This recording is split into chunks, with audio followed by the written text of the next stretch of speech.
Dia rela mengkhianati temannya sendiri, merendahkan sesama perempuan, dan menurunkan harga dirinya demi dipilih oleh seorang pria.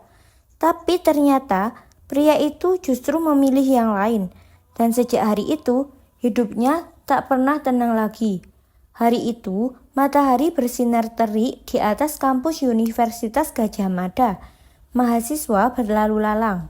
Sebagian menenteng tugas, sebagian lain duduk santai di taman kampus. Di antara kerumunan itu, Laras, gadis cantik dengan rambut panjang dikuncir tinggi, mengenakan kemeja putih ketat dan rok pendek abu-abu. Ia dikenal luas sebagai cewek paling care, sekaligus paling menawan di angkatannya. Tapi bukan rahasia lagi, Laras punya kebiasaan aneh. Selalu ingin tampil berbeda dari perempuan lain demi menarik perhatian laki-laki. Aku tuh gak kayak cewek-cewek lain, katanya suatu kali kepada Raihan, cowok yang jadi incaran banyak perempuan di jurusan komunikasi. Aku lebih suka ngobrol soal bola, soal politik yang berat-berat. Cewek lain tuh ya kamu tahulah, drama mulu. Lanjutnya sambil tersenyum menggoda. Raihan hanya tertawa singkat saat itu, tapi tak banyak yang tahu. Ia justru lebih tertarik dengan gadis pendiam bernama Rani, teman satu kelompok tugas Laras. Berbeda dari Laras, Rani adalah sosok sederhana. Ia lebih suka diam, namun tajam saat bicara. Tidak memakai make up tebal, tidak juga sibuk mencari perhatian. Tapi itulah yang justru membuatnya menonjol. Laras tahu itu, dan sejak saat itulah Rani menjadi ancaman.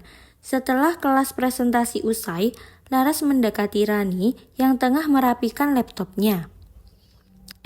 Kamu sempat ngobrol sama Raihan ya tadi? Tanya Laras dengan senyum manis tapi sinis. Iya, dia nanya soal tugas bab 2. Kenapa? Enggak sih, cuma hati-hati aja. Raihan tuh playboy, udah banyak yang baper sama dia, terus ditinggalin, ujar Laras sambil mengedipkan mata seolah memberi peringatan. Rani hanya mengangguk pelan. Ia tahu omongan Laras seringkali berbalut racun yang manis, tapi ia memilih tak menanggapinya. Namun, diam-diam Laras menyusun rencana. Ia ingin menjatuhkan reputasi Rani di depan Raihan. Seminggu kemudian, Laras menyebarkan gosip halus bahwa Rani punya hubungan spesial dengan dosen pembimbingnya untuk mendapatkan nilai A. Gosip itu menyebar cepat. Tak lama, Laras mengunggah Instastory ambigu. Kadang yang terlihat polos itu cuma topeng. Hati-hati sama yang suka main belakang ya. Teman-teman mulai bertanya-tanya. Rani mulai merasa aneh dengan tatapan orang-orang. Raihan pun jadi menjaga jarak. Namun, suatu malam, saat Raihan tak sengaja melihat Rani sedang membantu mahasiswa tunanetra di perpustakaan, ia mulai ragu akan gosip yang beredar. Raihan menyelidiki. Ia bertanya langsung ke dosen pembimbing yang dimaksud. Tidak, Rani justru salah satu mahasiswa paling jujur dan gigih yang pernah saya bimbing, jawab sang dosen. Merasa marah dan kecewa, Raihan pun menyadari bahwa semua itu ulah Laras. Ia menghapus semua chat dengan Laras dan berhenti menanggapi DM-nya. Laras yang menyadari perubahan sikap Raihan menjadi gelisah. Ia mengirim pesan panjang, memohon penjelasan, bahkan berpura-pura sakit. Tapi Raihan hanya menjawab singkat. Aku gak suka orang yang menghancurkan orang lain demi tampil sempurna. Setelah pesan terakhir dari Raihan, Laras seperti kehilangan pijakan. Ia menatap layar ponselnya yang sunyi, berharap ada notifikasi masuk tapi nihil.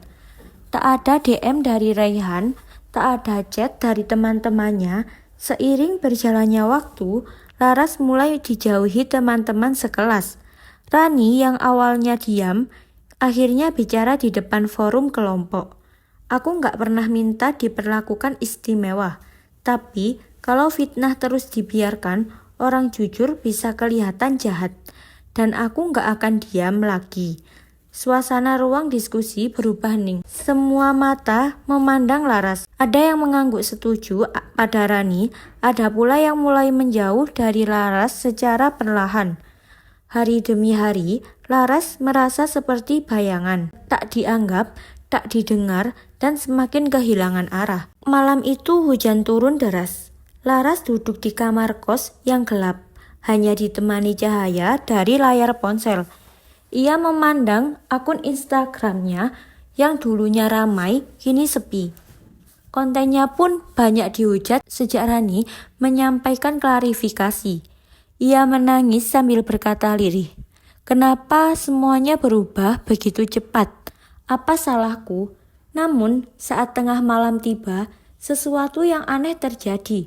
Laras merasa seperti ditindih saat tidur. Dadanya sesak. Ia mendengar suara bisikan di telinganya. "Kau menghancurkan orang demi pujian. Sekarang kau sendiri yang akan dihancurkan." Ia terbangun dengan keringat dingin dan jantung berdegup kencang. Tapi itu belum berakhir. Dalam mimpi berikutnya, ia melihat dirinya sendiri, tapi versi yang lebih menyeramkan. Matanya kosong, wajahnya penuh luka, dan terus mengulangi satu kalimat, "Kenapa kamu tega menjatuhkanku padahal aku temanmu?" Laras mencoba bangkit. Ia daftar program magang ke berbagai tempat, tapi semuanya gagal. Saat wawancara, ia kehilangan percaya diri. Kata-kata yang dulu ia lontarkan ke Rani kini seperti menghantui pikirannya sendiri. Bahkan saat ujian akhir, ia tak bisa fokus. Nilainya turun drastis, orang tuanya mulai mempertanyakan perubahan Laras, tapi ia hanya menjawab, "Aku lagi banyak pikiran." Ia bahkan mencoba menjalin hubungan baru dengan pria lain, tapi semua berujung pada penolakan atau dimanfaatkan sesaat. Laras mulai sering menyendiri. Setiap malam, ia merasa seperti diawasi. Suara bisikan dalam mimpi semakin nyata. Kadang bahkan ia merasa seperti ada yang mengikutinya dari balik kaca kamar. Saat ia coba sholat, ia tak bisa fokus. Ayat-ayat terasa berat di lidahnya. Dadanya sering sesak. Akhirnya, ia berkonsultasi dengan seorang ustazah yang tinggal dekat kos. "Mbak, saya merasa seperti dihantui, bukan oleh jin, tapi oleh rasa bersalah. Saya dulu suka menjatuhkan orang." Ustazah itu memandang Laras dalam-dalam dan berkata, "Itu bukan sekedar rasa bersalah. Itu adalah azab batin. Dan satu-satunya jalan keluar adalah taubat dan meminta maaf pada orang yang kau sakiti." Dengan gemetar, Laras akhirnya menghubungi Rani. Ia tidak berharap dimaafkan, tapi ia tahu ini satu-satunya cara. Mereka bertemu di taman kampus. Rani datang dengan wajah tenang, sementara Laras tak mampu menatapnya langsung. "Aku minta maaf, aku sudah menghancurkanmu. Aku cuma pengen dipilih, tapi ternyata semua itu salah." Rani menatap Laras dan menjawab pelan, "Aku sudah memaafkanmu sejak lama. Tapi bukan buat kamu, buat hatiku sendiri."